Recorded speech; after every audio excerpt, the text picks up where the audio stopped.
Welcome to Strength Series episode 3. Today we're going to be talking about the microcycle and putting all the stuff from episodes 1 and 2 to pen to paper, so we get at the end of this a week of training that we can repeat and should put you in good stead for making some gains. Before we start, I'd just like to thank everyone that's been watching the videos and showing support so far. The original intention of all the videos, and actually there's still the intention, is to give this information out because I never had this information when I was starting out in strength, and I've got the experience now that I can make that change. So like looking at the stats, and there's only like 4% of people that watch are subscribed, and that doesn't bother me, but the videos aren't going to reach the people that probably need it if I don't. So if you're watching it and it's worth a subscribe, then please do. The channel's only going to grow, so if you want to be there from the beginning and support it, that's massively appreciated. So yeah, so moving on, the first thing is, obviously, if you've not watched episodes 1 and 2, go watch episodes 1 and 2 because they're going to give the meat for the bones that we're about to build today. So today is going to be a lot less PowerPoint and writing and more looking at spreadsheets. I don't know what's more exciting or less exciting, but at least you can see how we're going to build a program, and you can take that away literally from today and start making gains at the very minimum. Don't get me wrong, there's a lot more to add on to this knowledge, but it can start being effective from the get-go. So what is a microcycle? It's the smallest cyclical unit of training. So it's when you come back to the start and repeat it and do it again, even if it's slightly changed. So for most people, it's usually a week, and I recommend using a week because it fits in with OCD and stuff like that. I have used 10-day microcycles before, and the predictability just makes it very hard to know what day you're doing what. A lot of people just like to know, okay, it's Monday, I'm going to be doing bench and squat, for example. It's multiple microcycles constitute what makes a training block, and multiple blocks, or a block is also called a mesocycle, so a microcycle and a mesocycle, and multiple blocks can form what's called a phase of training, and you can have multiple phases of training, and each phase builds upon the next. So some people refer to a microcycle as a split. That's usually your bodybuilders because they'll have so how they're splitting their body into certain days, so like chest and triceps and back and biceps and push pull, all that sort of stuff. So one of the questions that someone messaged was, how come we're using a bottom up and not a top down approach? So we are going to use both, but the difference is, if I was to start with the bigger picture, it doesn't mean anything to anyone. So if I start talking about macro cycles and phase of preparation, moving to phase of acquisition and structuring the big picture, the long-term year training plan, it's not going to be till episodes 8, 9, 10 that he's saying, well, what does an actual program look like? When can I go lift some weights? And that's one of the reasons I've started bottom up, is because, like, instead of knowing what we're going to build with Lego, I want to introduce the Lego, which is the smallest training unit, so the exercises themselves, how they're going to populate a week. And then as we learn more about the blocks, we'll learn how to influence and change them exercises based on block context and specific goals. The exercises are already for a specific purpose, but even the exercises themselves and the goals have slight adjustments. So for example, in yesterday's video, we had one lifter doing overhead press to develop his shoulders closer to a powerlifting competition. The transfer from that, even though it's got massive transfer to the goal of making bigger, stronger shoulders, the transfer for bench wouldn't be as high as incline bench, but incline bench would have more carryover, but at the cost of slightly less goal-oriented stuff of building bigger shoulders, because it biases to the upper pecs as well. So there is context and swing and sway, and that's what all the other episodes are going to cover. But right now, I want to put pen to paper and get you guys training straight away. So the considerations of a microcycle are the frequency of not just attending the gym, but the lifts. So you can attend the gym 7 days a week and still do a low frequency training program, because you could squat Monday, bench Tuesday, deadlift Wednesday, do chin-ups Thursday, abs on Friday. So that's a low frequency, even though gym attendance is high frequency. Actual training and exposure frequency is low. So we try to pitch somewhere in the middle, so somewhere between 3 and 5 sessions a week, but then the frequency is usually 1 to 3 per lift, depending on the lifter. And for most people, it's going to be training 3-4 times a week and doing each lift 2-3 times a week. Ideally, SFE slot, an SP slot, and an SD slot as minimum, and then some GP thrown in for all-round development and support. So the other considerations are minimum effective training dose or volume and maximum recoverable volume. Now, I won't talk too much about this because there's going to be a whole episode dedicated to this, but in a nutshell, there's an amount of work, relevant work, challenging work that we have to do to cause physical change. Now, as someone gets stronger and bigger and better, they might need more work. So it goes up. So literature suggests that as you get stronger, you need to do more work. But paradoxically, is when you get stronger, doing heavier work also causes a larger stress. So it's up in the air. But there is an amount, irrespective of how it changes over time, whether it goes up or down, there is still a requirement for a minimum effective amount of work. So that needs to be taken into consideration. If you write a program and go, oh shit, 100 sets on bench this week, that's probably like way too much, and it's way above the minimum effective training dose or minimum effective volume.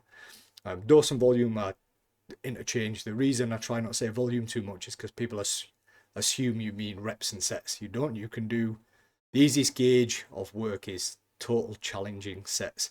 And there's other metrics like intensity, number of lifts, tonnage, and all sorts of other metrics. And truth be told, after doing this for forever and a day, the most effective measure is just total challenging sets. That's important because we're going to use that concept to influence block changes in the future. And then the other one is maximum recoverable volume, which is how much you can do.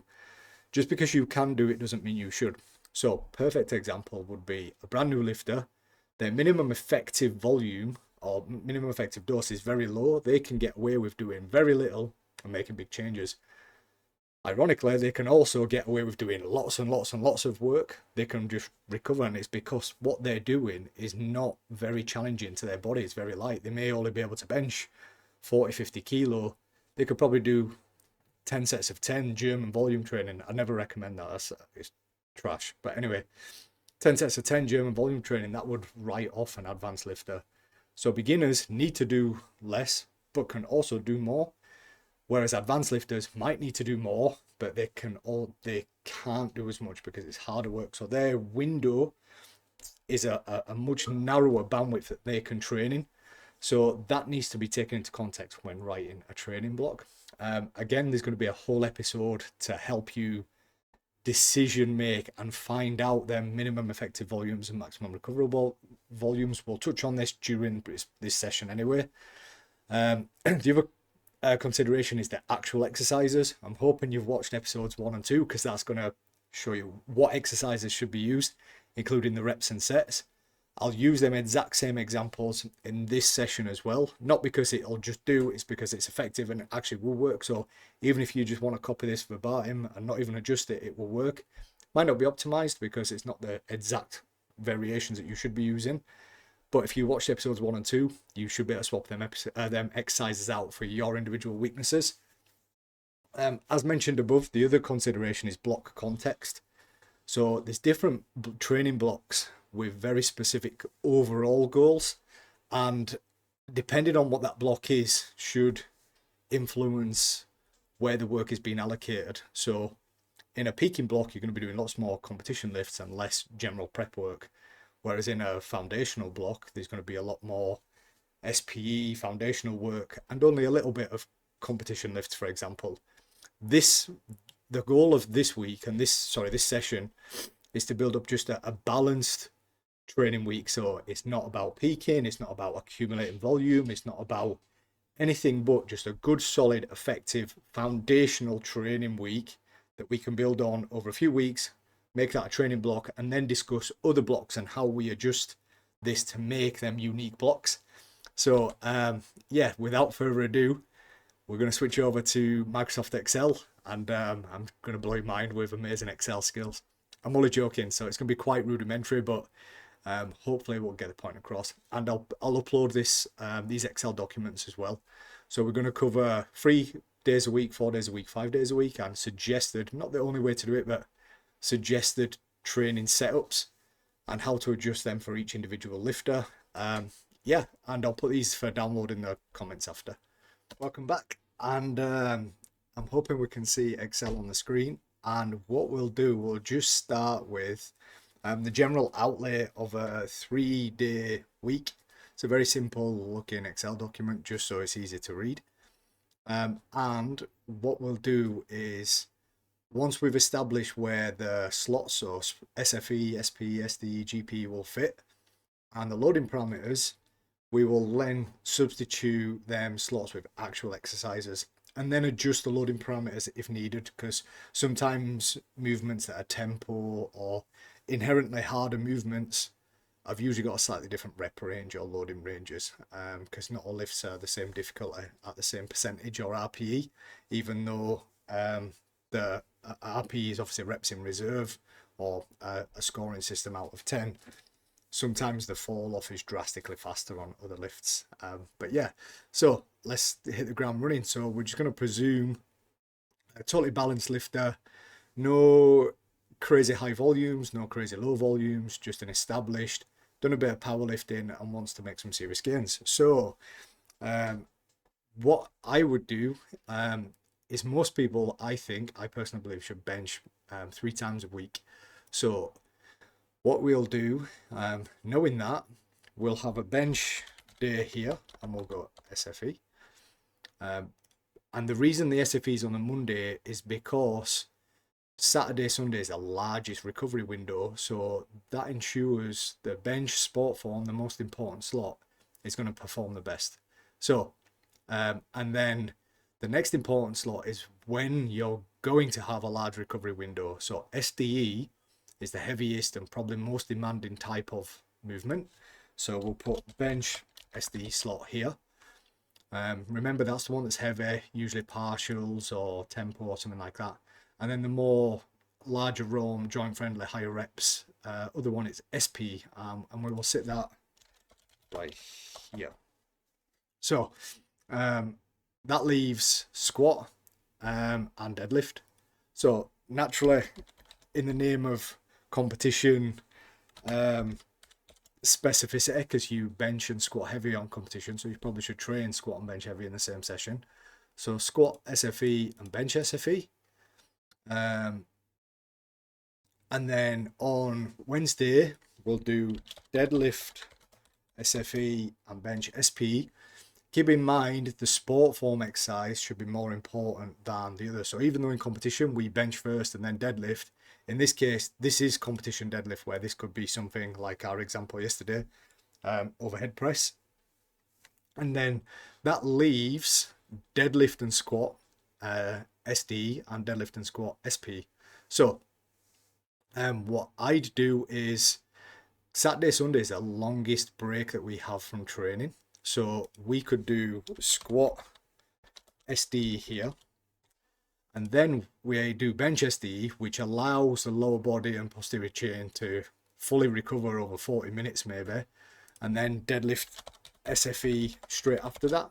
So this is probably going to be the hardest, most challenging day, but now we have Saturday, Sunday to recover from that. The reason I've left a gap after the SFE slots, by the way, is because there's back-offs following SFE work, and probably SD as well. But in any case, we'll adjust the program afterwards so it's nice and neat. And if it ends up being an abomination in this presentation, don't worry, I'll tidy it up and I'll put a link to a direct download in the comments, and it'll be tidier. I might even do some like log in there, so if you do log your training, it calculates your predicted 1 rep max and stuff. But let me know if you want to see that and I'll add that, no problem. And then that leaves deadlift SP and squat SP. So we'll do deadlift SP after the most important stuff, and then squat SPE after the most important stuff on Wednesday. So that leaves GPE slots. Now GPE by definition should be stuff that supports the training endeavor as a whole. So it doesn't need to be ultra specific to the competition lifts. It should be specific to just general all round stuff. And I tend to favor vertical pulling, horizontal pulling, and core work. So they're probably the most important 3 slots for a powerlifter for GPE, in my opinion. So, for example, after deadlift, because deadlift, we could then do barbell rows, which would be barbell row, GPE. We'll put in brackets GPE. And then on this day, Wednesday, I think because Friday is so hard in terms of squat, bench, and dead, and a lot of loading, the last thing you probably then want to be doing is like trying to like heft vertically row or chin your body weight up. So I think it makes more sense that core work would go here. So it could be anti-rotation, like Powerlift press, anti-lean, so dumbbell side bends, bracing, so plank. So I'll just keep it nice and simple, and I'll put, in fact, let's go Powerlift press. I don't know whether it's with a V or an F. I was never, press brackets, GPE. And then on this day, this means that it's a, let's say a lat pull down if you've got a machine. If not, it's going to be assisted chin-ups or chin-ups because not everyone's strong enough. I'll put GP there. So now let's populate some sets and reps and load. So for sport form, we need to practice what we are. We're powerlifters, so we need to do a heavy single. And people go, oh, you shouldn't train singles. Yeah, you should. You should train singles all the time. That's what we do. Imagine telling a sprinter he shouldn't be sprinting. Yeah, he should. So anyone that says you don't need to train singles are probably on drugs, and they probably don't.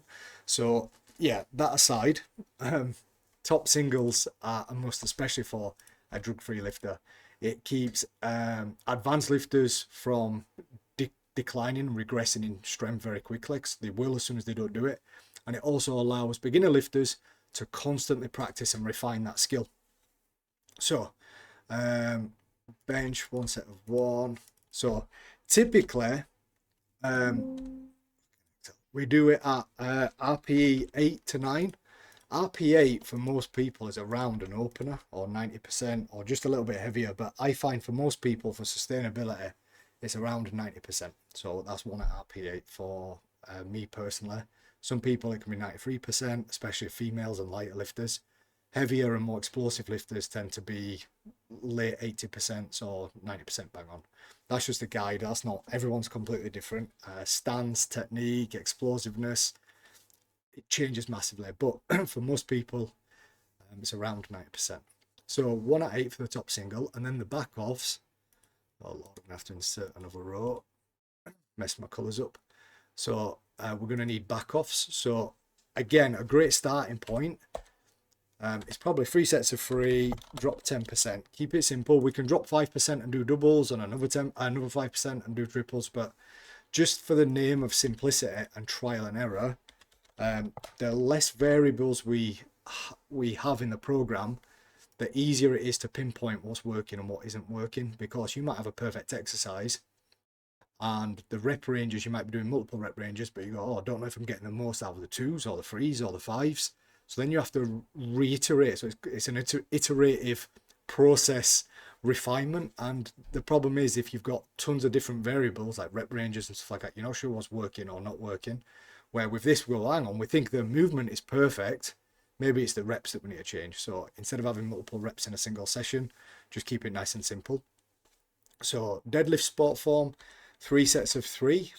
A lot of people struggle with performing the same on deadlift. Therefore, I have a recommend dropping the RP maybe to 7.5 or a slightly bigger drop off of maybe 12.5% or even 15%. If you're one of the lifters that just can't tolerate deadlifting, I'm one of them, then just do a bigger drop off or a 7.5 and stick to 10%. The SDE favorite loading parameter on this is 1 set of 5 at RP9, close to a max really. In terms of effort, not 1 rep max, and then 3 sets of 3 again, but with the same load.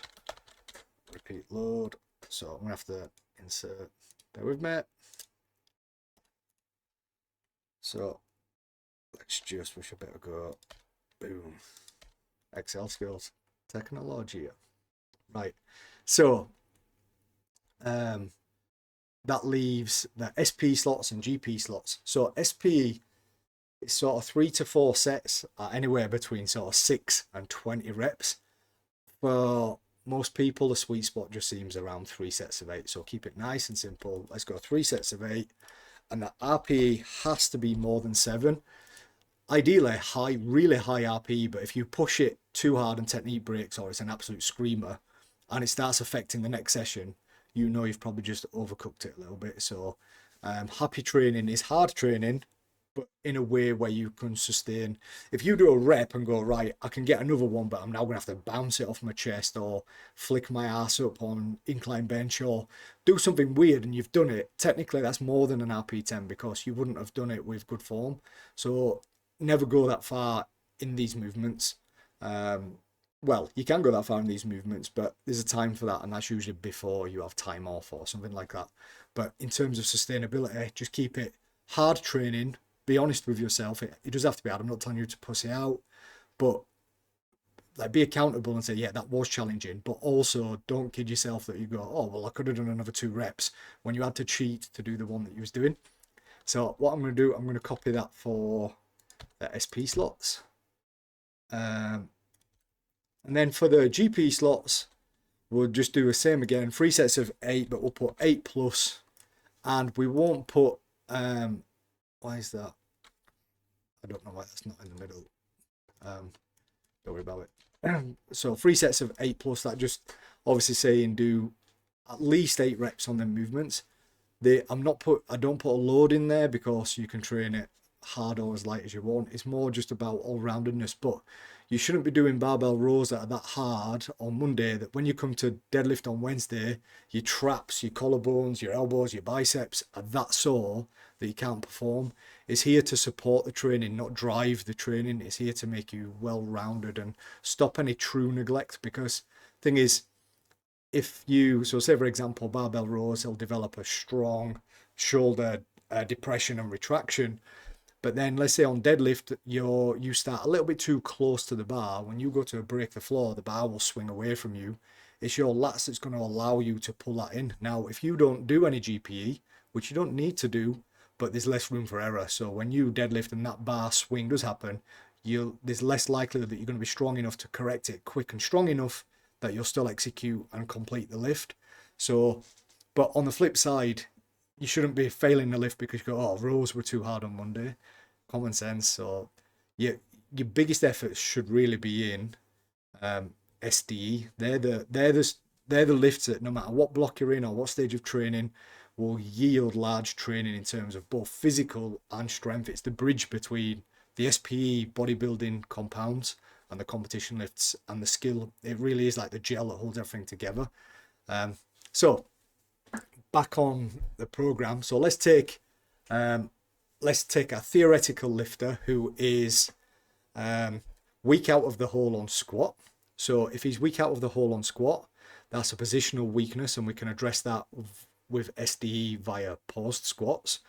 And the muscularity that's responsible for opening the knee joint at the very bottom of the squat, for the most part, is usually, depending on the technique, quads. But let's just say he's got a neutral squat stance, a neutral bar, and everything's just balanced and he's middle of the road on absolutely everything. We can say with almost certainty that quads are the weakness. So for the squat SDE slot, we will do post squat.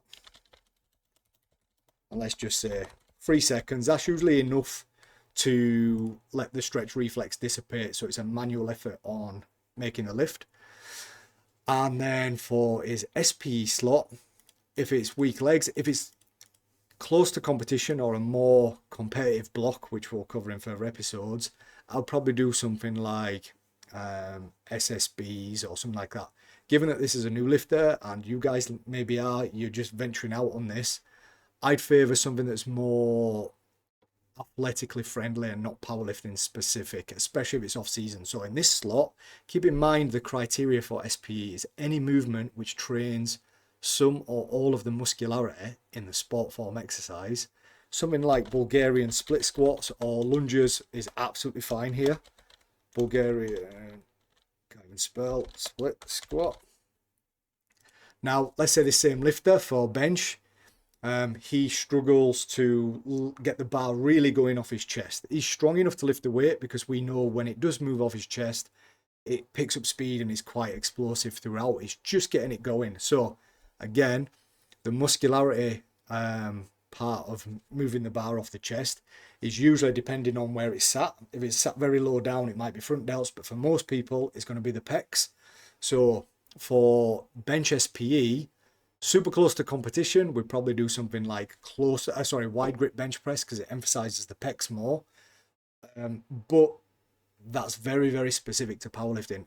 Again, further away from competition, all-round development is highly important. So I'd probably use tricep dips. Ironically, the biggest worker in tricep dips is not the triceps, it's usually the pecs. So tricep dips or weighted dips, if they're strong enough, will be in this slot. And then for his SDE slot, I will probably do either extended pause, but because we do paused work with the sport form exercise, which is just competition bench, which has got a pause in it, this slot is better suited to probably a pin press where you bring it down to the catch bars or pins and then you press from a dead stop. It's also called a dead bench. I call it a pin press. It makes no odds, but anyway, pin press. What have we got left? Deadlift. So let's say the lifter is very explosive off the floor. It's often associated with higher hips, but let's say he doesn't have low hips and he doesn't have high hips, he's pretty neutral. We know his start strength is actually pretty good, but then he decelerates to his knees and then he struggles with fighting that. So usually from sort of mid shin to knee area, for the most part, is actually the handoff from the quads towards the hamstrings and lower back and glutes. So it's the handoff to the posterior chain. So we can give him the tools to develop and deal with that in its entirety by doing posterior chain work for SPE, which we'll do. For the skill of stopping it from decelerating in the first place, so he breaks the floor quite explosively, decelerates, and it ends up at his knees. The problem is we shouldn't train the position from his knees because something's happening and it's slowing down before then. So I would do either very low block pulls or pause deadlifts where he explodes off the floor, stops mid shin, and then pulls again. So I will do low block pulls. I do program them sometimes, but I'm not a huge fan of teaching a lifter to explode, to decelerate, to then learn to accelerate where they're weak, because you're just teaching the skill of deceleration. Far out from competition, sometimes the physical adaptation is far, far superior and totally worth it. Close to competition, I don't do them. But in any case, we'll do a low block pull. So deadlift SDE is low, crazy writing, block pull. And what we're missing, deadlift SPE, we said we'd do posterior chain. So we can do good mornings for a large posterior chain, hamstring and lower back work. But given that he's failing around his knees, I'd like to expose him to that very specific movement a lot more. Even though it's an SPE slot, RDLs are a great opportunity for that. RDLs can actually be SPE or SDE. SDE for low reps and really, really mimicking your deadlift. SPE more so just really focusing on the hinge, higher reps and getting that muscular quality work. So RDL. And that is a fully featured, tuned microcycle for a 3 times a week lifter. Everything's pretty balanced. And if someone showed me that and said, that's my program, could you improve on it? Other than knowing their weaknesses and optimize it, I'd look at it and I'd be like, no, that's great. So the only tuning to do is the amount of sets and reps. And again, that's probably block contextual and lifter dependency. But for 95% of the population without these quirks and advanced training history, a lot of people think they're more advanced than they are. They're not. They still fit in the general demographic. And I feel that this would be a very, very, very strong starting point for absolutely anybody. And you'll soon know when you do it because you go, that's too much in that session. So you just dial it back a set or two or some loading. So yeah, so that is the 3 times a week for balanced training. Some people might look at that and go, whoa, that's high frequency. I'm deadlifting 2-3 times, benching 2-3 times, squat. That's not high frequency. A lot of people will be influenced by people that are enhanced with certain chemicals and vitamin S. And they're the lifters that can get away with going, I only deadlift heavy once every 10 days or once every 2 weeks. Yeah, bravo. I wish we all could do that. Sadly, us natural lifters can't do that. We have to be exposed to the lifts often. So yeah, moving on to 4-day. I'll be right back. I just need a comfort break and then we'll crack straight on with a 4-day lift. And he's back again. So we're going to now move on to the 4-day of week. So this is suited for people that like to attend the gym more often, but can't tolerate quite as much bench. Some people just get sore shoulders or elbows, although a lot of elbow problems stem from squat, but that's coming up in another episode. So yeah, moving on. I need to just caveat this. I was going to do a 3-day, 4-day high frequency, 5-day, thinking it'd just take a few minutes for each, and it's not. It's going to massively run over, so apologies. I'm going to have to do this as the last one as 4-day a week, but I will do, excuse me, 3, 4, 5-day a week and different frequencies and setups as templates, or put them all on a separate tab within the same document, and I'll upload that as well if people would like to see that. So again, let's start from bottom up. So what days will have what slots? So on a 4-day a week, a lot of people would do 2 upper and 2 lower. The problem is it ends up being too much work on lower body on a single session, or tolerable work, but it's not enough to cover all of the slots and get the best outcomes we can get. Because if you only had 2 lower body slots, that only means heavy SD of one lift, SP of another lift, heavy competition of the other lift. Swap that round on the other session, it's just 3 heavy allocated slots per lift, and you just can't quite get away with it. So what I like to do in this case, have a competition day where you have all of the lifts that are done, and that's all the SFE slots out of the way. Then a squat focused development day, a bench focused development day, and a deadlift focused development day. So let's put pen to paper and you'll see. So Monday, nice and simple. Let's go squat, sport form exercise, bench, sport form exercise, and deadlift, sport form exercise. See these? I'm not sure if you're familiar with the concept of the however many habits of highly effective people, and the concept of the big rocks. So he has a big bucket and he's got pebbles, sand, and big rocks, and he pours the sand in first and then tries to get the people to put all the stones and the bricks in, and they can't fit the big rocks in because the sand has taken up half of the bucket. However, when they put the big rocks in first and then the small and then the pebbles and then the sand, it all fits perfect. And the analogy is you have to do the big rocks first, the most important stuff. So you shouldn't be factoring in the GP work until the end, because that's the least important stuff. That's the sand. So the big rocks and the massive pebbles would obviously be your competition lifts, SFE, and the SDE. So anyway, so as discussed, squat SDE, which is a development day, bench SDE, and deadlift SDE. If some people take too long to recover from deadlift but actually perform deadlift okay when they fatigue, which is a lot of people, then you just simply swap Wednesday and Saturday around, because then if they come to Monday and go, I've only had 2 days rest and deadlift and squat are feeling a bit meh on my lower back, swap these squat and deadlift slots round. Yeah, they may struggle a little bit more with deadlift on Wednesday, but truth be told, competition, you squat first and then deadlifting the same day. So having 2 full days off between Monday and Wednesday and then deadlifting is absolutely fine. Yeah, truth be told. And then, anyway, moving on to SP slots. So instead of doing the squat SDE and squat SP, it just makes sense to do the deadlift SP, because then you're training complementary pairs and exposing the muscularity more often. So like all of the neural drive and fatigue for the squat work is out of the way and done. And you can use that potentiate all of the muscularity for the deadlift SP and vice versa.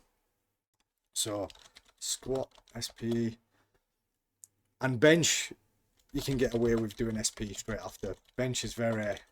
Here's the thing with bench. In a single session, because it's a smaller muscle group, you can do a lot more work and it recovers from set to set to set. However, because it is a smaller muscle group carrying a bigger demand, it tends to take longer to recover from. But it's fine because now we've got the whole of Friday off, the whole of Saturday off, the whole of Monday daytime, and then benching. So you can get away with this big gap. You can even push this Friday to Thursday.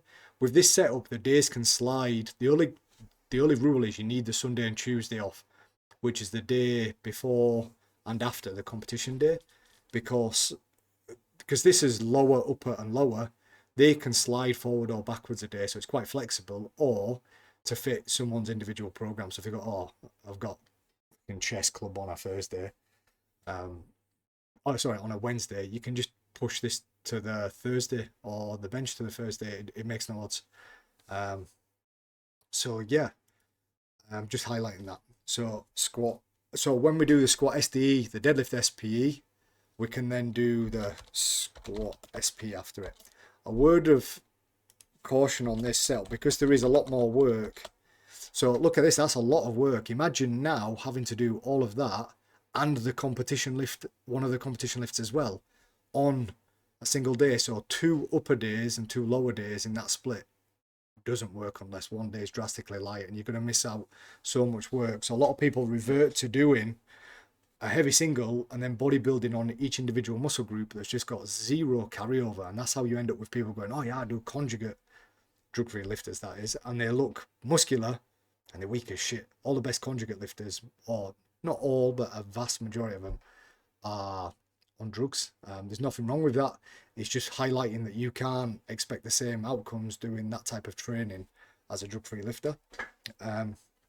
So yeah, and then what we're missing, so now GP slots. So the word of warning was, if you're doing squat SDE and then deadlift SPE, the squat SP probably shouldn't be something too aggressive like front squats or SSBs. There has to be some level of give, and in this case I'd push it down to something like leg press or belt squat or Bulgarians or lunge, something that's less axial loading on the spine, because if not, you're doing 3 quite tasty movements that are all going to be taxing the back, and some people can tolerate it, a lot of people can't. I can't. So if in this style of training, I would have to do something for SP that's a little bit more friendly. So, and here's where the decision making process comes in. It's common sense for a lot of it. So programming's art and craft. Obviously the craft is the science and the SDE, SFE and sounding fancy. That art is jiggling it all about and just making some good decisions and putting your own spin on where you think things should be, and trial and error. So yeah, so GP, so now we need GP slots. So as always, I like to do row. So this day here, because it's got 2 lower body movements and 1 upper body, I'd like to do another upper body movement on this. So I would say this would be best for your lat pull down, for example. It's the least demanding. And then on the other upper day, this is probably where you'll do your barbell row. So you've got your vertical pull and horizontal pull. And then on the Wednesday and Saturday, that probably leaves core work. So anti-rotation, so that could be pull-off press again, for example. And then on Saturday, that could probably be your bracing skill. So that could be plank. And then, so Friday, because we're training 2 days in a row, having only 3 training slots on this day is quite wise, because you'll be a bit fresher for Saturday. However, if you go, well, hang on, I'm training 4 times a week and all sessions bar this one's got 4, and you want to do another slot, you could put in another GP slot there. And GP can be even more hypertrophy for the competition lifts. Technically, that'd be an SPE. So, but in this case, you'd want to make it super far towards GP as possible, so higher reps and lighter weight. So say for example, tricep extension with cables. So that is I'm going to put brackets GP just to remind us that that is a GP slot and not an SP slot, and we end up just doing too much and crying because we've got sore elbows. So as always, we do on the SFE slots a top single and back off. So one set of 1, 3 sets of 3, one set of 1, 3 sets of 3, one set of 1, 3 sets of 3, just to keep it nice and easy.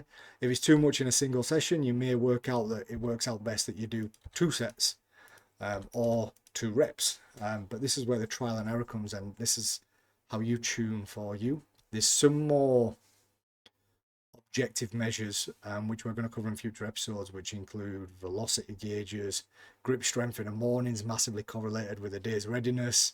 There's lots of tools, but we'll cover that in, I think, episode 7 it's planned for, so stay tuned.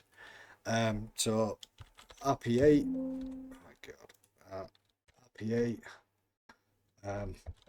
drop 10%. Just copy this, values. For the SD slots, 5 at 9 and then 3 sets of 3 with the same weight. Ooh. And then we'll populate exercises themselves. What's going on? Sorry about that. And then deadlift SP, 3 sets of 8. Bench SP and squat SP. Oh, hang on. Deadlift, squat SP. So one thing to mention, I'll lose to mention that this squat SP slot here, we have a primary here, so SPE can be generic and specific. When it's generic, so for example, as we mentioned before, Bulgarian split squats will be generic. SSB, front squats, high bar, that is more specific. And that's, I should make that distinction here. Generic slot. So it's still SP movements, but one of them is more specific, harder, and one of them is more generic, which is a little bit easier than generic. So, and we'll still use the 3 sets of 8 for all SPE slots. It's just the movements themselves will change, which I will populate them in a moment. And then the GP slots, 3 sets of 8 plus, because it's more than 8. GPE. I don't know why it keeps jumping screens, but so let's populate the lifts now. So SFE is just competition lifts, squat SD. So now let's use the lifter on squat. He shoots about the hole, is very strong, and then gets halfway and just crumples. So that's usually core strength or posterior chain, because the squat, the quads are opening up the knee joint, handing it over to the lower back and the hips, and they're just not ready and they can't cope with that. So for squat SD in that scenario, I would use a pin squat or an Anderson squat at that height. You can use a box squat, but a lot of people box squat way different to how they competition squat. Most people do, and by the very definition of SDE, we can't do that. SDE has to it has to be the competition lift or part of it. It's just the things surrounding it can change, but the human nature, the human part of it is identical. So in that case, I would use pin squat. Pin squat. Deadlift SP, this is the specific slot. So let's say this lifter is just generally not very muscular. So we want to pick something that's got a large ROM, because ROM and work is tied in with muscularity. So in this slot here, we would pick something like deficit deadlift, because it's got a very large ROM, or stiff leg deadlift if it's too heavy in general and it needs to train a bit lighter and stress the muscle a bit more specifically. This is the generic. So this SP slot, keep in mind SP is trains some or all of the muscularity of the competition lifts.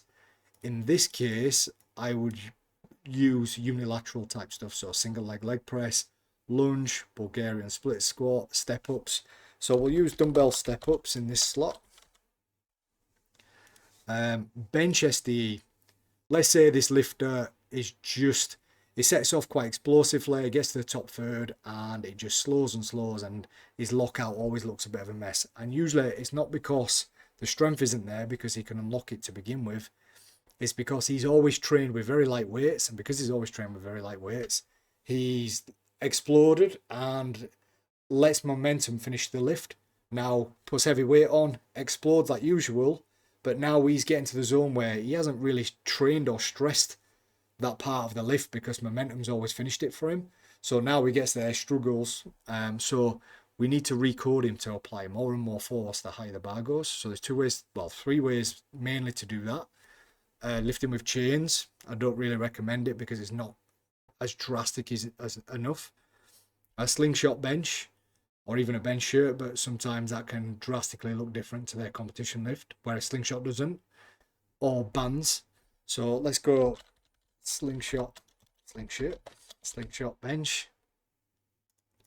Bench SPE, if he's struggling with a lockout, and the nature of SPE is trains the muscularity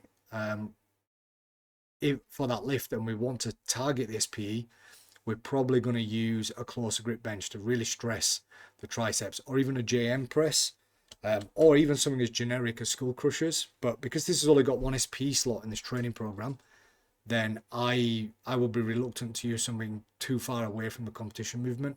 So for that reason, I would use close grip bench. Barbell row, tricep extension, that's our GP slot. Deadlift SDE. So in general, his deadlift's just not very great, and he needs a lot of exposure, and he's lacking in muscularity. And the skill of just deadlifting, he's not deadlifted much. So for SDE, we can just deadlift. We can create some novelty with it by saying beltless. But because the weight is lighter, because it's 5 at 9 and 3 sets of 3, it's not truly, it doesn't hit a weight that's heavy enough to classify it as sport form. And the next down would be SDE. And that's probably as specific as SDE can be without it being sport form exercise. But nevertheless, it's still SDE, and that's a perfectly valid choice as well. So now after the deadlift beltless, we move on to the squat SPE. This is our second SPE slot for squat. And in this case, because this one's our specialist slot, the other one was unilateral and more generic. This one can be something like SSB or front squat or something like that. Given that he's just deadlift beltless, his lower back's probably a bit grim. So for the SPE stuff and specialist and keep it relevant, I'd probably do high bar squat here.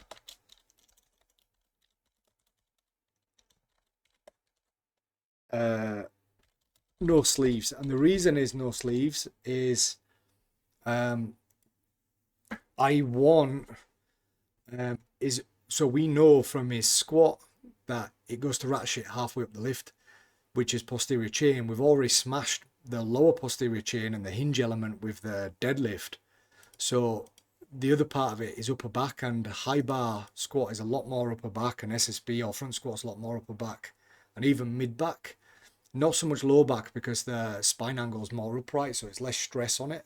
And we have to, it's not in a vacuum, the best variation for squat for him would probably be probably a low bar squat where he's going to lean him further over and challenge his posterior chain more.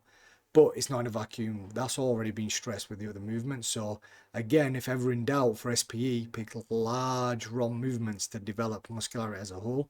So high bar with no sleeves will go a long way in doing that. If he uses the sleeves, he may get it may be heavier than what it would be otherwise, and contribute to back fatigue quite a bit. Keeping in mind he's doing competition lifts again on Monday, and then deadlift SPE for generic. Again, unilateral work is never a bad shout for generic SPE work. So in this case, we could do forward foot dumbbell deads. So basically deadlifting with your left hand only, with your right foot forward and your left foot just back a little bit. And that stresses the forward foot hamstring drastically.